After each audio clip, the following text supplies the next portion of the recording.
나눴던 말씀은 버가모 교회에 대한 말씀이었습니다. 버가모 교회가 어떤 교회였습니까? 순교자가 나왔던 교회였지요. 진리의 말씀 또한 그 진리를 붙들다가 순교했던 순교자를 배출했던 교회, 그 교회가 버가모 교회였습니다. 그런데 한 가지 하나님이 책망할 것이 있다 말씀하시는데 그게 뭐냐면 발람의 교훈을 따랐다라는 거지요. 발람의 교훈이 뭐였을까? 이런 겁니다. 입으로는 하나님 말씀을 전하고 외치고 있지만 속에는 정욕이 있고 탐욕이 있어서 세상과 짝하여가는 그 모습이었다라는 거지요. 이단은 아닙니다. 그런데 완전히 하나님 편에 선 것도 아니고 세상 편에 선 것도 아니고 이것도 아니고 저것도 아닌 그 모습이 이 버가모 교회의 모습이었지요. 결과로 어떻게 됩니까? 급속하게 교회의 순결이 사라지고 또한 방중에 빠져들었던 버가모 교회였습니다. 오늘 우리가 살펴볼 두아디라 교회도 하나님 책망하시는 것이 여자 이세벨에 대한 이야기를 하시지요. 그 이세벨의 교훈을 용납한 것에 대해서 주님이 말씀을 하십니다. 결국 그 이세벨을 통해서 교회 안에 행음과 우상의 제물을 먹는 일들이 들어오기 시작을 했고 또한 교회에 음행이라는 제표가 붙을 만큼 영적 음행이 그 교회에 가득 채워지게 됩니다. 주님이 경고하시는 거지요.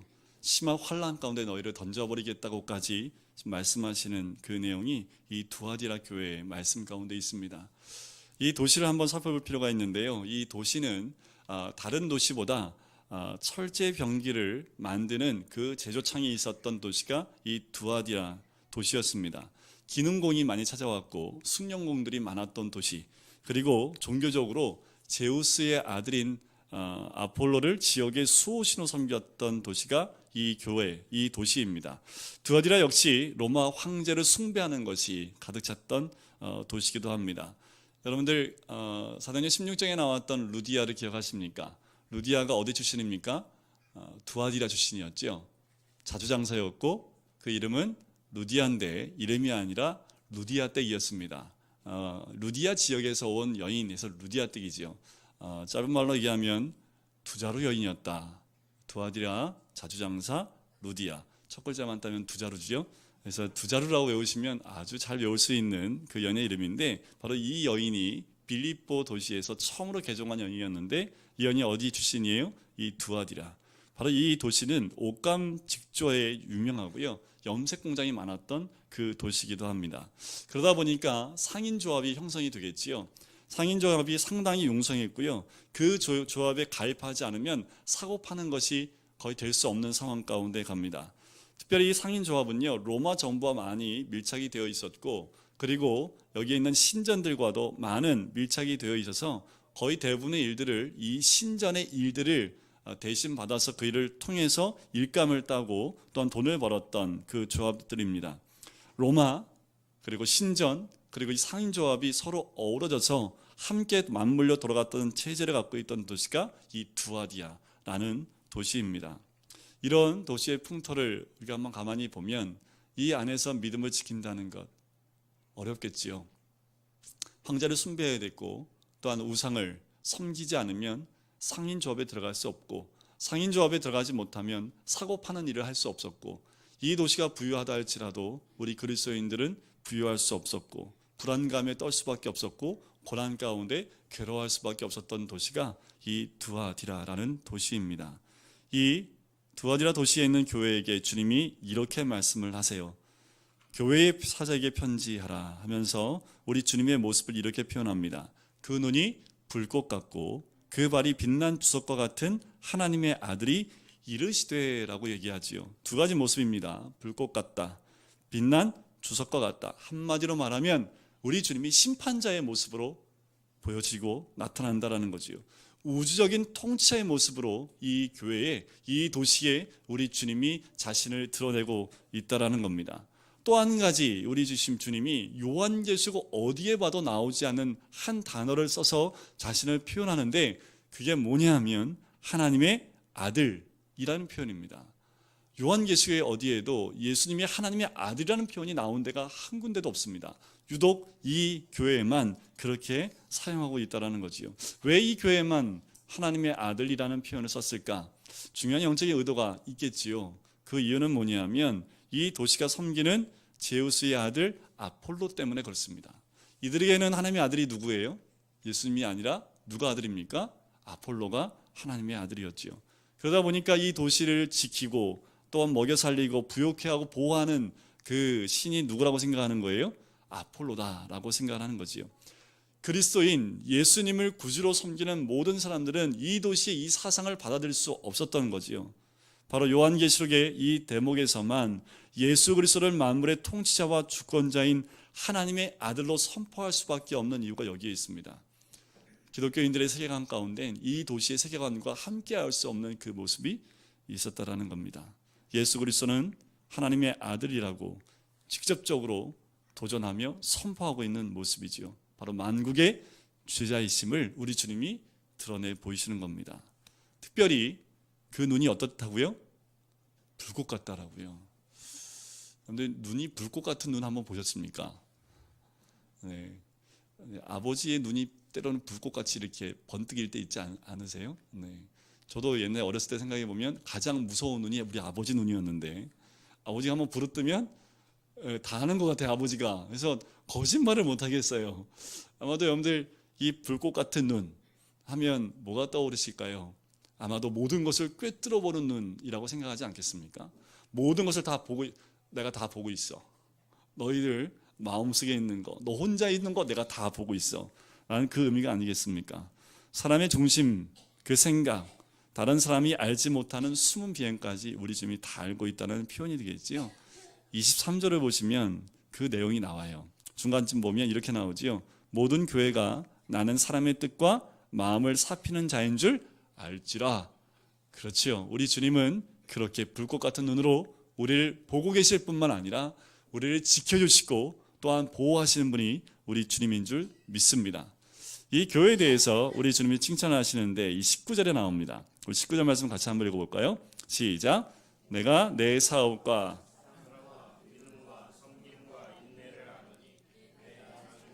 처음 것보다 많도다. 자, 이 교회의 칭찬이 한마디 나오는데 이 칭찬을 가만히 보면 뉘앙스가 어느 교회하고 좀 따라갈 수 있냐 하면 에베소 교회와 좀 비슷합니다. 그런데 에베소 교회와 똑같은 것이 아니라 에베소 교회의 책망을 거꾸로 쓰고 있는 것 같은 느낌이 들어요. 에베소 교회는 진리를 수호하고 거짓을 잘라내는데 성공을 했지만 이 진리를 외치다 보니까 그 진리로 생명을 살리는 이는 점점 뒤로 물러가게 됐지요. 그래서 우리 주님이 뭐라고 합니까? 처음 사랑을 버렸다라고 얘기를 하지요. 처음 사랑을 버렸다. 그런데 이 교회는 어떻습니까? 드아디라 교회는 처음 행위보다 나중 행위가 더 어때요? 더 많다라고 얘기를 합니다. 자, 여기서 19절 첫 부분에 나오는 내 사업과라고 하면 이 사업은 비즈니스를 이야기하는 그 사업이 아니라요, 이런 거지요. 19절 끝에 보면 내 나중 행위, 그 사업은 이 행위를 의미합니다. 그 행위가 뭘까요? 사랑과 믿음과 섬김과 인내라는 겁니다. 내가 그거 안다.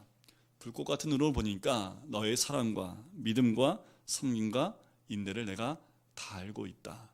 여러분 다 알고 계신데요, 여러분들 얼마나 사랑으로 섬기는지, 믿음으로 섬기는지, 그리고 소망을 가지고 섬기는지, 얼마나 인내를 가지고 섬기는지를 우리 주님이 다 불꽃 같은 눈으로 또한 보고 계신다라고 말씀을 하십니다. 그 주님이 이 마지막 때가 가까이 올수록 우리 주님께서 주목하시는 부분이 바로 이런 부분이에요. 우리는 어쩌면 주님이 이 마지막 때 오실 때에 우리 교인의 성도의 숫자를 가지고 판단하시고, 때로는 어떤 프로그램이나 어떤 선교사를 파송하는 숫자에 의해서 주님이 판단하실 것 같은 느낌이 들기도 합니다. 때로는 그것도 들어갈 수 있겠지요. 하지만 우리 주님이 마지막 우리를 향하여 집중적으로 묻고 싶고 1차적인 관심을 갖는 영역은 이런 영역이 아니라 우리가 정말 믿음과 사랑과 소망의 인내를 우리 내면 가운데서 나오는 그 진실한 실천을 가지는 사람들이 우리가 지금보다 내일보다 2주일 후가 더 풍성한지를 보신다라는 거지요. 겉으로 드러나는 모습, 내가 겉으로 드러나서 보여지는 모습보다 우리 주님은 불꽃 같은 눈으로 우리 내면에 채워져 있는 사랑과 믿음과 소망의 인내의 그 모습들을, 내 내면에서부터 우러나오는 그 모습들을 보고 계신다라는 거지요.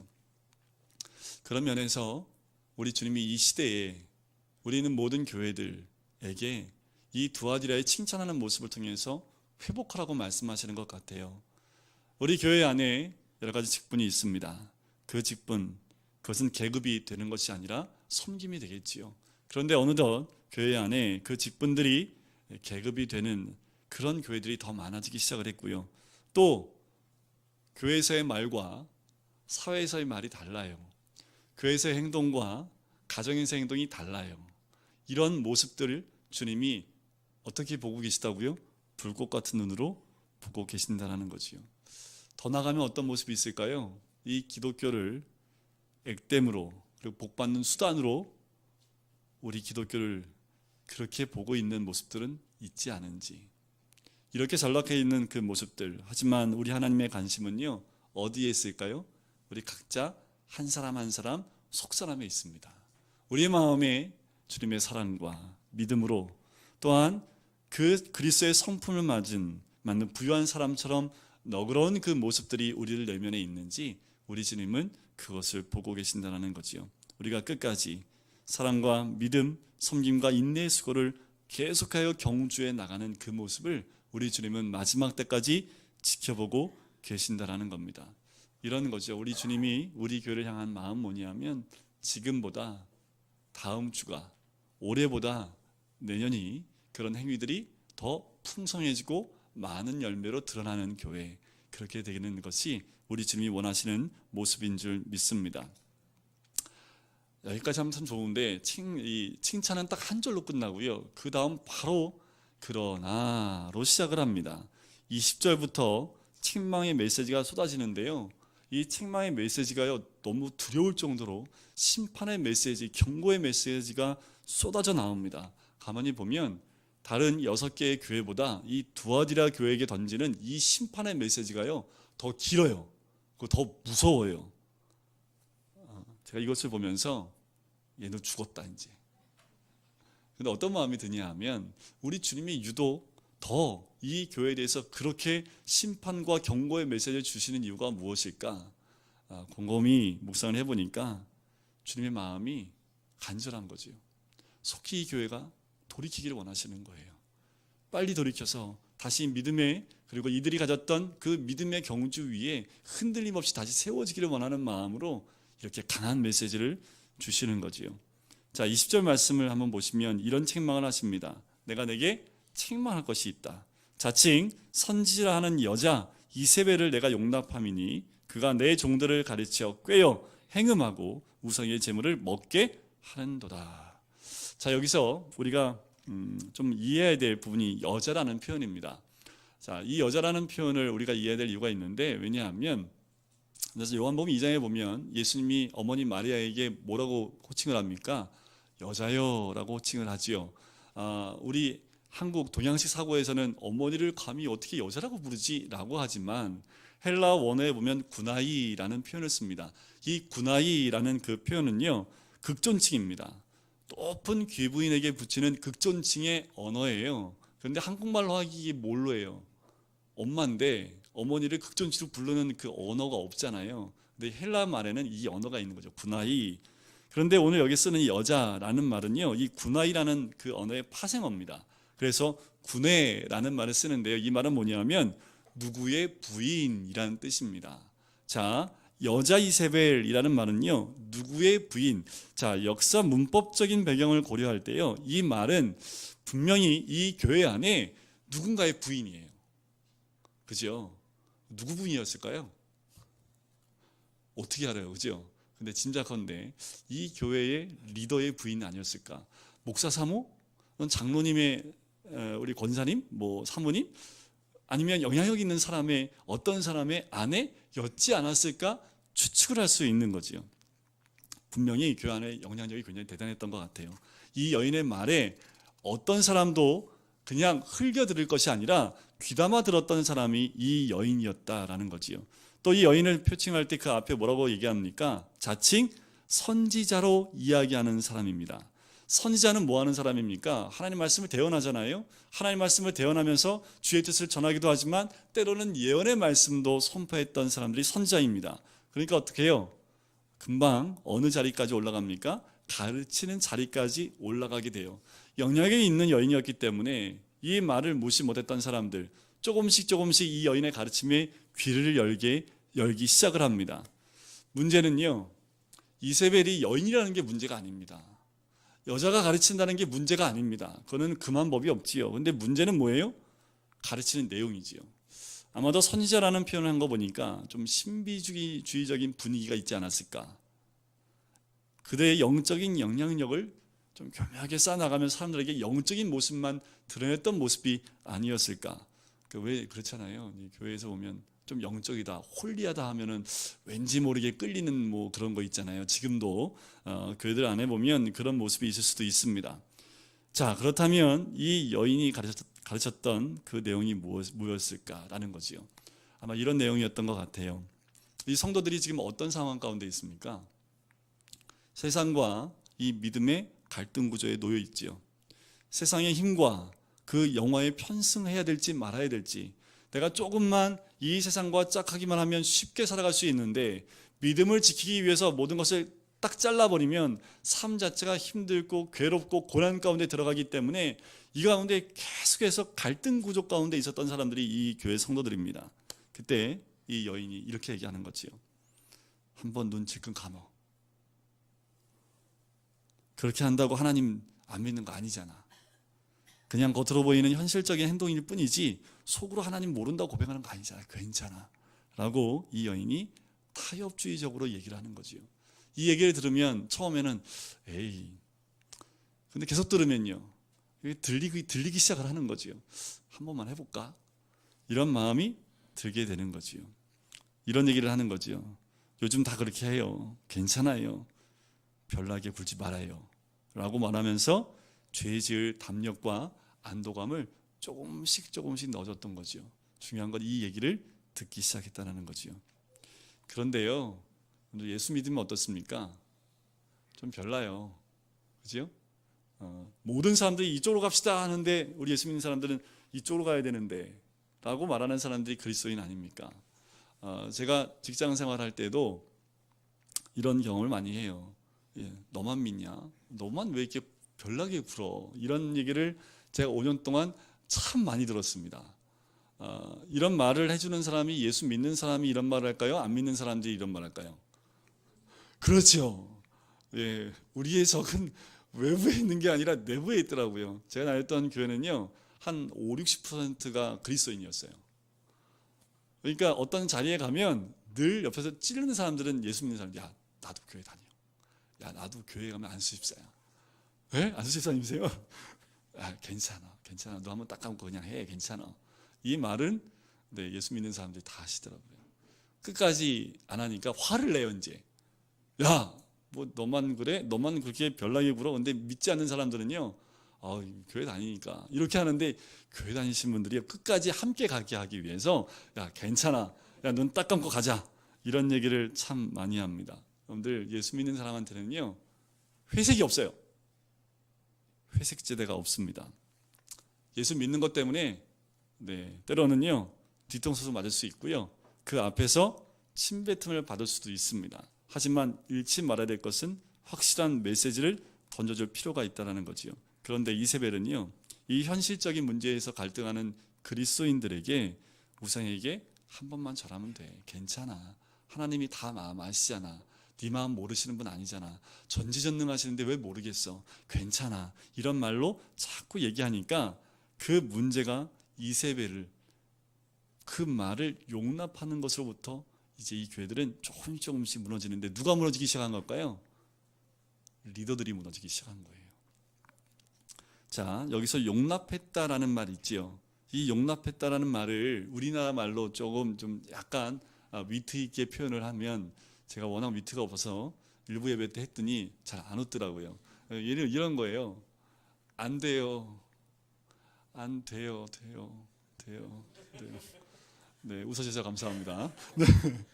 처음에는 안 되는데 이렇게 돼버린 거죠. 이게 처음에는 아닌데 점점 이런 일들을 용납하기 시작하는 거죠.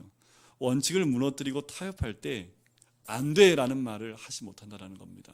우리가 믿음의 원칙을 딱 세우면 안 돼라고 얘기해야 되는데, 이렇게 하는 거죠. 한 번만 딱, 이번 한 번만, 그게 한 번만이에요? 아니면 이것으로 끝나요? 아니면 더 계속 무너집니까? 한 번만으로 시작해서 계속 두 번, 세 번의 문제로 넘어지게 되는 거지요. 그 한 번이 중요하더라고요. 그 한 번만 딱 견뎌내면 그 다음부터는 괜찮아요. 그런데 이 한 번만 무너지면 우리 주님이 그 무너진 리더들에게 경고의 메시지를 합니다. 보실까요? 21절을 보세요. 회개할 기회를 주었을 때 회개하고자 하지 않는다. 볼지어다 내가 그들을 침상에 던질 터이요 또 그와 더불어 간음하는 자들도 만일 그 행위를 회개하지 않으면 환난 가운데 던지겠다. 굉장히 무서운 말씀하시죠. 23절을 또 보실까요? 내 자녀를 죽이리니 라고까지 말합니다. 내가 내 행위대로 다 갚아주겠다 라고 경고의 메시지를 굉장히 강하게 하시죠. 그만큼 두아디라 그 교회 안에 이 이세벨의 교훈을 따라서 넘어져 있는, 영적인 음행으로 넘어져 있는 사람들이 너무도 많았다라는 겁니다. 이제 버젓이 우상의 재물을 마음껏 먹어버리는, 우상 앞에 나아가는 그 성도들, 그 리더들을 보면서 우리 주님이 가슴을 치면서 말씀하시는 거지요. 회개해. 회개하지 않으면 내가 이렇게 할 거야. 왜요? 돌이키기 원하시는 주님의 음성입니다. 다 넘어지지 않았더라고요. 다 그렇게 가는데, 그렇게 다 가는데 저는 그 길 안 갑니다 라고 말하는 사람이 24절에 나옵니다. 우리 24절을 같이 한번 읽어볼까요? 시작. 두아디라에 남아있어 이 교훈을 받지 아니하고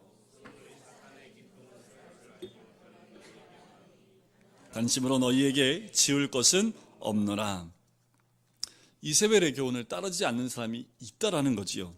세상과 짝하지 않고 끝까지 복음에 서 있어서 이세벨의 교훈에 넘어가지 않은 사람이 있다는 겁니다.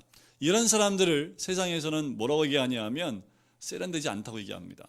구닥다리, 현대적이지 못해, 너무 꽉 막혔어, 보수적이야, 너 왜 이렇게 꽉 막혔어, 축복합니다. 그런 말을 들으셔야 됩니다. 이들은 굳이 뭐 더 깊은 것을 알려고요, 그것을 더 알기 위해서 이세벨 학원에 가지 않아요. 왜요? 이미 그 말씀을 알기 때문에 처음 받은 그 진리를 굳게 지키고 있다라는 거지요. 그래서 주님은 다른 짐을 지우지 않겠다라고 얘기합니다. 왜 그럴까요? 이게 무슨 뜻일까요? 이들에게 더 이상 요구할 것이 없다는 뜻입니다. 잘하고 있다라는 거지요.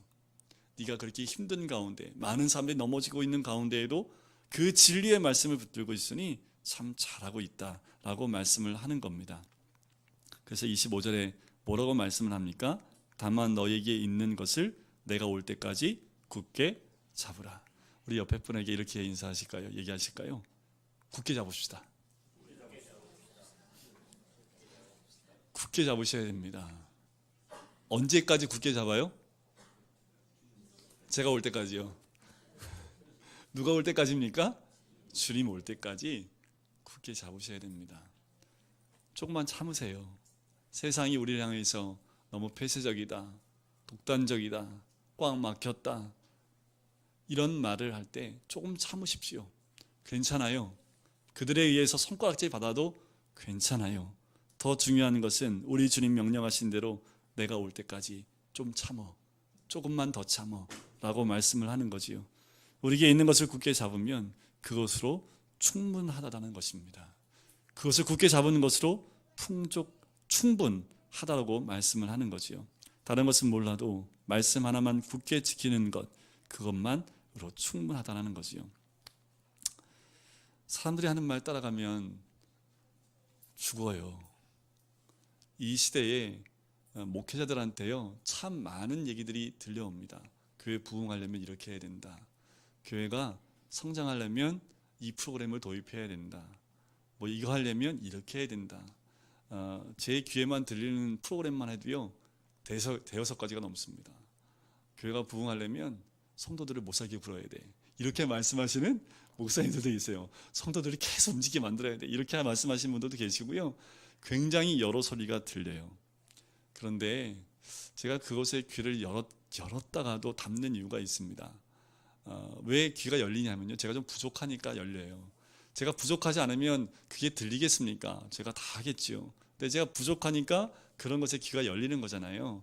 근데 말씀을 준비하면서 부족한 목사로 남는 게 하나님 좀 안 될까요? 이런 기도가 나오더라고요. 우리 장로님들 또 권사님들 안수희 집사님들 좀 부족해도 돼요. 그 부족함을 세상 사람들에게 그 부족하지 않는 것으로 채워서 보이기 위해서 하는 것 우리 주님이 절대 않고 그렇게 좋아하지 않으신다라는 거지요.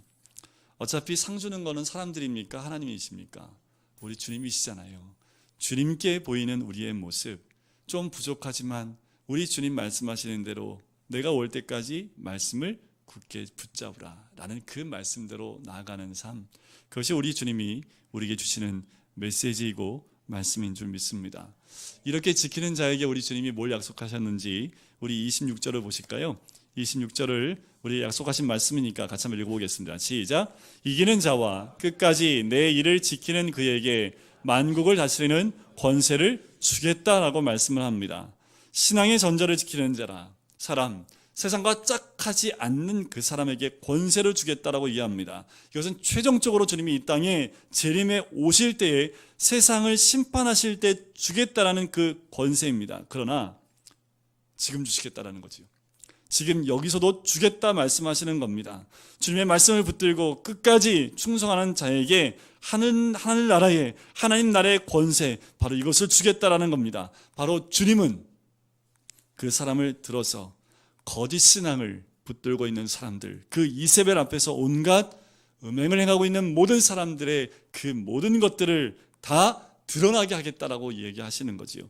만국을 다스리는 권세, 그 권세로 그 모든 것을 치게 하고 드러나게 하겠다라고 말씀을 하는 겁니다. 처음에 이들을 없으니 여겼던 사람, 너무나 미련하다고 현실 감각이 없다고 말하는 그 사람들의 그 타협하는 그 모습들을 드러내게 하는 만국의 열쇠를, 권세를 주겠다, 철장의 권세를 주겠다라고 말씀을 하시는 거지요. 27절의 전체적인 말씀을 보면 주님이 온 열방을 심판하시는 모습으로 오겠다라고 말씀을 합니다. 거짓 리더들을 내려치시는데 마치 철 지팡이로 질그릇을 깨뜨리듯이 부술 것이다 라고 27절에 말씀하고 있는 거지요. 이 시대도 마찬가지예요. 예를 들면 종교개혁 때가 그렇습니다. 그때에는 모든 제사장들이, 사역자들이 다 썩어 있었지요. 그때 떨치고 일어났던 종교개혁자들이 있었습니다. 대표적으로 우리가 알고 있는 루터와 칼빈이지요. 결국 이들이 가진 어려움과 고생과 고난 끝에 이들을 통해서 그들의 모든 잘못들이 낱낱이 다 드러나게 되고 그들이 심판을 받는 자리에 나아가게 됐다라는 겁니다. 우리가 말씀을 따라갈 때 그 말씀대로 따라가지 않는 사람들의 그 잘못은 드러나게 되어져 있습니다. 사람들 앞에서 유명해지기 위하여 신앙의 양심을 팔아먹는 사람들, 그 자들은 신실한 형제들에 의하여 무섭게 무너질 때가 온다라는 거지요. 그 믿음을 지켜야 됩니다. 오늘도 우리가 하루하루 살아나갈 때 여기서의 모습과 여기에서의 모습이 다른 것이 아니라 말씀 안에서 하나가 되는 모습이 되어지는 그 모습, 그에게 우리 주님이 또 약속을 하십니다. 28절에 보니까 그에게 뭘 주리라? 새벽별을 주리라. 이것은 존귀함을 의미합니다. 너를 존귀케 하겠다라고 말하는 거지요. 이들의 위치가 너무도 높은 곳에 주님이 새벽별처럼 빛나게 하겠다라고 말씀을 합니다. 우리 주님의 말씀, 우리 주님의 약속입니다. 우리에게 허락하시는, 이것을 끝까지 지키는 자에게 주시는 하나님의 약속인 줄 믿습니다. 우리도 이 두아디라에 갖고 있었던 처음의 그 모습, 사랑과 믿음과 소망의 인내로 갔던 그 모습이 시간이 갈수록 더 깊어지고 내면화되어지는 그 실천이 우리 가운데 있기를 주의 이름으로 간절히 축원드립니다. 또한 세상에 사는 것 쉽지 않겠지만 말씀을 붙들고 살면서 세상의 손가락질을 받는다 할지라도 넘어지지 않는 그 믿음, 오늘도 이 땅 가운데서 믿음을 지키고 하나님 믿는, 예수 그리스도를 믿는 참다운 그리스도인의 모습으로 우리가 살아낼 때에, 마지막 때에 주님이 우리를 확 붙잡아 주시는 거지요. 지금도 불꽃 같은 눈으로, 빛나는 주석 같은 그 발로 우리와 함께 하시는 분, 우리를 지켜주시고 우리와 동행하시는 분, 그분이 우리 주님인 줄 믿습니다. 힘드실 수 있어요. 좀 괴로울 수 있습니다. 한 번만 눈 감으면 될 수도 있어요. 하지만 내가 큰 손해를 본다 하더라도 오늘 내가 거기에 눈 안 감고 끝까지 진리의 말씀을 붙들고 하나님 앞에서 정직하게, 하나님 앞에서 하나님 원하시는 그 모습대로 살아가는 것, 그것이 오늘 이 두아디라 교회에게 주시는 하나님 메시지일 뿐만 아니라 이 시대를 살고 있는 우리를 향한 하나님의 음성인 줄 믿습니다. 우리 시간에 같이 기도하실까요?